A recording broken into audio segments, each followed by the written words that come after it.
This story seemed to gain a bit of attention last week, and it took us a few days to organize this conversation.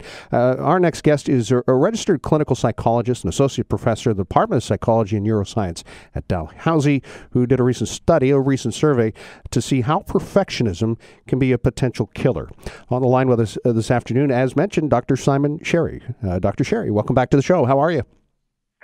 Fine, thank you. Thanks for having me today. No, it's a real honor, pleasure to be able to talk with you again, although the subject matter isn't all that, perhaps, it's a bit dark, to be blunt. It's about perfectionism leading to suicidal thoughts. Tell me where this research began.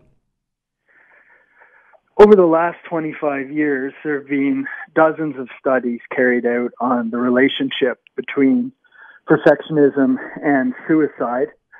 Our contribution has been to comprehensively sum up all of that empirical research with an eye towards reaching a definitive conclusion on what's been done to date. Have you a conclusion that's definitive? Yes, we'd have to say that perfectionism is a potential killer. Perfectionism seems to place people at risk for more suicidal thoughts and also making more suicidal attempts. When you started to dig into this research, how were you able to say conclusively that you can make that connection, that you can draw that line? We summarized about 45 studies representing roughly 11,000 participants, and the effects were fairly consistent. In study after study, we found that higher levels of perfectionism were associated with more suicidal thoughts and more suicidal attempts. And we didn't find much variability across the studies. Rather, there was a consistent and a robust association between perfectionism and suicide across all of these studies. What do you hope to do with this research, or how will it be perhaps helpful? I think this research has enormous applied value. One reason I'm glad we're having this conversation today is that perfectionism is often misunderstood. Many people view perfectionism as a positive attribute or even something we might encourage in our fellow humans. In opposition to that, we're able to show that perfectionism is actually a risk factor, a factor that places people at risk for ending their own life. And I think what this research does, beyond informing the general public about this, is it raises a red flag for practitioners, people like psychologists and psychiatrists and social workers and other mental health professionals.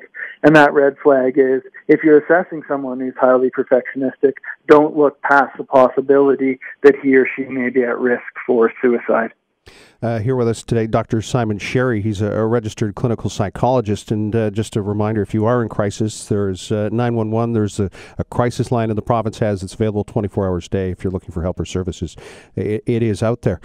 When you started, as mentioned, looking through all of the research, and did it surprise you that nobody drawn this conclusion before you? I think that the idea of a link between perfectionism and suicide is at least 100 years old. We could find case studies and theoretical accounts that talked about, for example, perfectionists being intensely self-critical, perfectionists experiencing a lot of perceived failures and then being prone to suicide. What we've done is build on a lot of that speculation by drawing together all the available studies and showing quite strongly that perfectionism and suicide are linked. I want to ask your thoughts on a somewhat related topic. There was researchers yesterday said that after the series 13 Reasons Why debuted on Netflix back in March, that for 3 weeks afterwards, there were at least 900,000 more than expected, they say, Google searches, including the word suicide. Does that surprise you? I happen to be watching 13 Reasons Why right now over the last few days, in part because of the controversy surrounding it. It doesn't surprise me that media in one form or another, be it a Netflix show or reporting in a newspaper or a conversation on the radio, can influence suicide behaviors. We've known for a long time that it's very important for media or other formats like TV shows to represent suicide in a responsible way.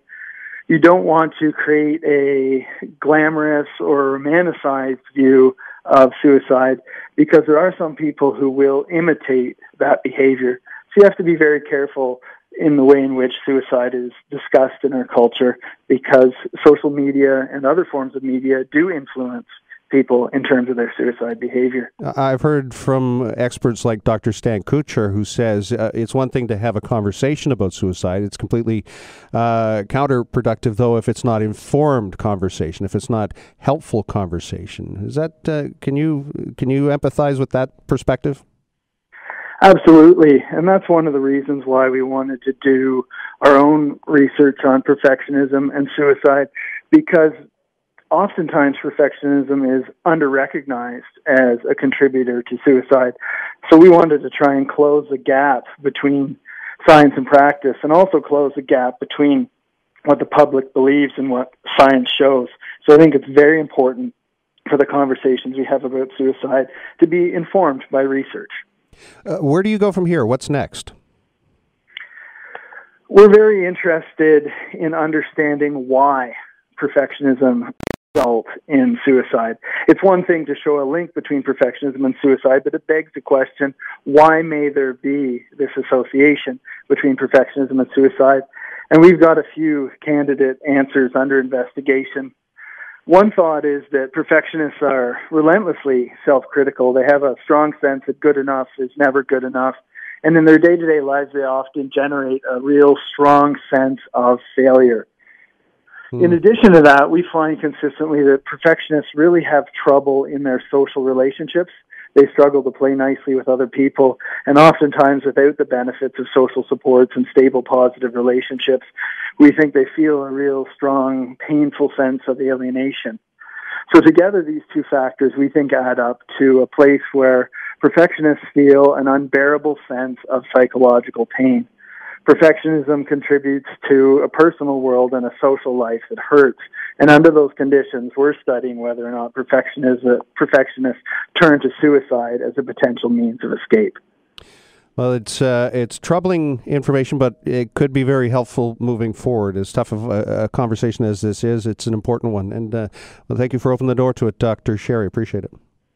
I very much appreciate you having us on and letting us share our message. Thank you. Take care. Bye-bye. Dr. Simon Sherry, registered clinical psychologist, associate professor, Department of Psychology and Neuroscience at Dal, and how perfectionism can be a potential killer. And again, if you're in crisis, go to the nearest hospital, call 911, or call the province's crisis line. That's 1-888-429-8167. It's available 24/7. And if you're looking for programs and services, Canadian Mental Health Association can help as well. CMH, Canadian Mental Health.